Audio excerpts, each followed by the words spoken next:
शिवाजी क्षत्रिय थे अथवा शूद्र। आज हम इतिहास की एक ऐसी कड़ी को विचार करने के लिए उपस्थित हैं जहां इतिहास के कई तथ्यों को अनसुलझा करके छोड़ दिया गया और सही तथ्यों का उजागर नहीं हुआ। लोगों को गलत जानकारी देकर इतिहास को तोड़ मरोड़ करके तमाम ऐसे देश में ऐसे राजा महाराजा या कर्मवीर थे जिनके कर्तव्य उनके कामों को जिनके लक्ष्यों को उपेक्षित किया गया। ऐसे ही शिवाजी महाराज का जिक्र जब हम करते हैं तो जब शिवाजी पश्चिमी महाराष्ट्र के हिंदू राज्य स्थापित करने में जब वो पहली बार उन्होंने गद्दी संभाली तो उनकी इच्छा हुई कि वो राज्याभिषेक कराएं। एक मान्यता के अनुसार राजा की मान्यता तभी होती है जब उसका राज्याभिषेक होता है। उसके बिना वो राजा नहीं माना जाता था। तो जब उन्होंने गद्दी संभाली तो उनकी इच्छा हुई कि उनका भी राज्याभिषेक हो जाए और उसके बाद ही वो गद्दी पे बैठे। तो शिवाजी और उनके मित्रों की राय हुई कि राज्याभिषेक वैदिक रीत से कराया जाए। राज्याभिषेक और कोई तरीका नहीं था, वो वैदिक रीत से ही करने की परंपरा थी। तो राज्याभिषेक होना या ना होना ये ब्राह्मणों की इच्छा पर निर्भर होता था।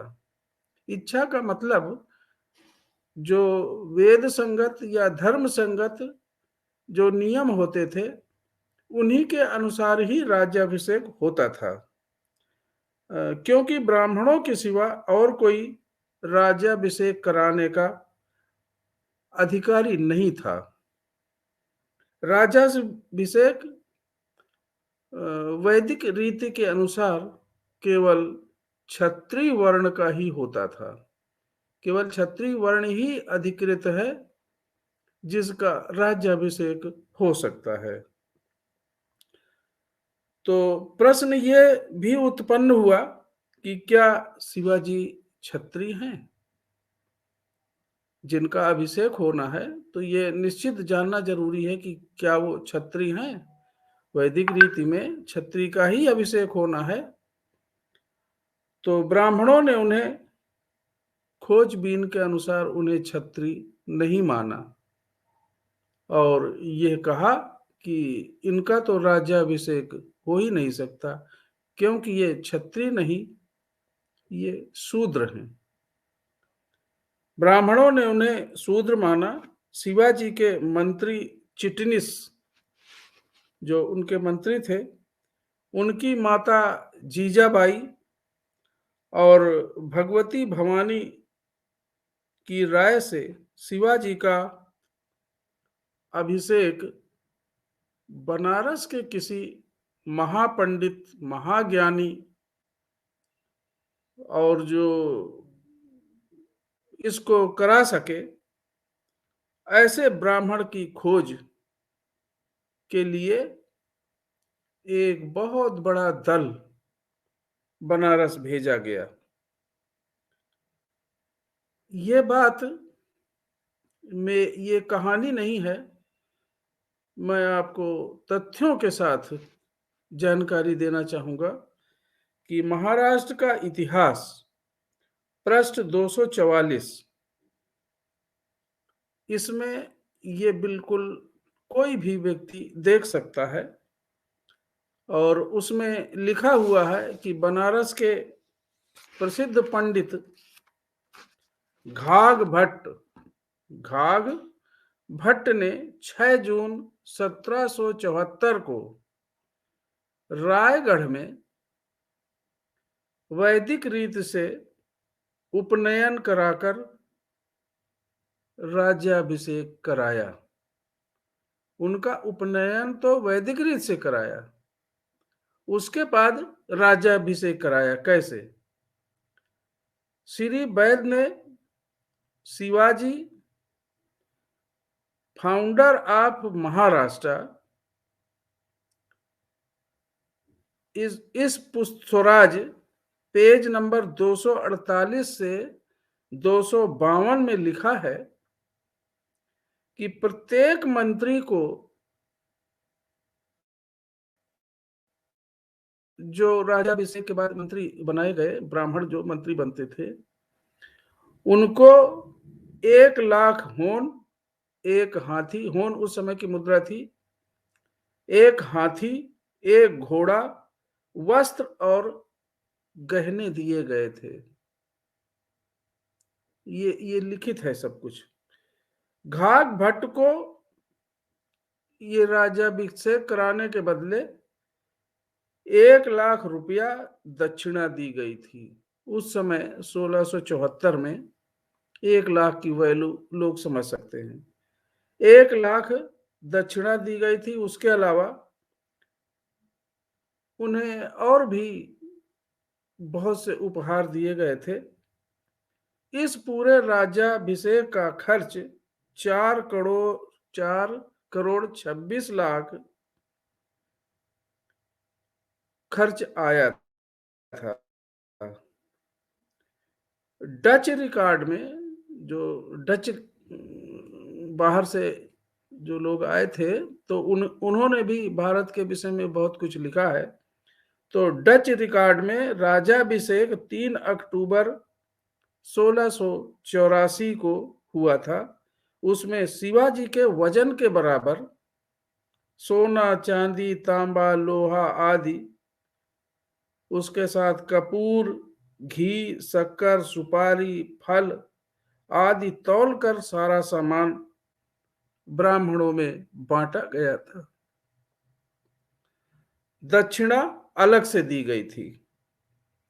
घाघ भट्ट को लाने के लिए शिवाजी के जो मंत्री बालाजी अंबाजी का प्रयास था। ये बालाजी अंबाजी कायस्थ थे, क्योंकि बनारस में जितने भी लोगों से कहा गया था, पूछा गया था राज्याभिषेक के लिए, पूरे देश के ब्राह्मणों ने मना कर दिया था कि हम शूद्र के राज्याभिषेक का कोई प्राविधान वैदिक शास्त्रों में नहीं है। पहले घाघ भट्ट ने राज्याभिषेक, घाघ भट्ट जी ने भी राज्याभिषेक करने से मना कर दिया था कि शिवाजी शूद्र हैं और राज्याभिषेक के अधिकारी नहीं हैं। घाघ भट्ट ने एक पुस्तक घाघ भट्टी, बहुत कम लोगों को जानकारी है, मैं तथ्य के साथ आज ये प्रमाणित करना चाहूंगा कि घाघ भट्ट ने एक पुस्तक लिखी थी जिसका नाम था घाघ भट्टी, जिसमें घालमेल करके इन पंडितों ने, ब्राह्मणों ने किस तरह से नियमों को अपने फायदे के लिए घालमेल किया है, बदलकर, जो उलटफेर किया, उसमें घाघ भट्ट को बड़ी रकम मिली थी। ये लिखने के लिए ही बड़ी रकम उनको दी गई थी। ब्राह्मणों ने यह भी घालमेल किया कि शूद्रों का राजतिलक वैदिक रीत से नहीं बल्कि पौराणिक रीति से संपन्न हो सकता है। यह घालमेल किया गया था। वैदिक रीति में राज्याभिषेक के शूद्र की कोई व्यवस्था नहीं है। पौराणिक रीति, वेदों से पहले, आर्यों से पहले यहां कोई वर्ण था ही नहीं। सिंधु घाटी, मोहनजोदड़ो, हड़प्पा की खुदाई के अवशेषों में इस तरह का कोई वर्ण भेद, जाति भेद नहीं मिलता। वहां जो भी राजा होता था नियमतः, तो इन्होंने जो अपनी किताब में घालमेल करके ऐसा जो कूट रचना की कि पौराणिक रीति से राजा का राज्याभिषेक हो सकता है। और उसमें इन्होंने जोड़ा कि वैदिक रीति में तो छत्री का ही हो सकता है, तिलक लगा के माथे पे, लेकिन पौराणिक रीति के अनुसार, उनकी मतानुसार ऐसा कुछ था नहीं। पौराणिक में ब्राह्मणों ने जो घालमेल किया उसमें लिखा कि शूद्र का राज तिलक पैर के अंगूठे से किया जा सकता है, क्योंकि शूद्र का स्थान पैर है। तो इस तरह से राज्याभिषेक उनका करके उनको राजा घोषित किया गया। मगर यह प्रश्न उत्तर के रूप में यही दिया जा सकता है इस प्रश्न का कि शिवाजी और उनकी वंशज शूद्र ही थे, वो क्षत्रिय नहीं थे।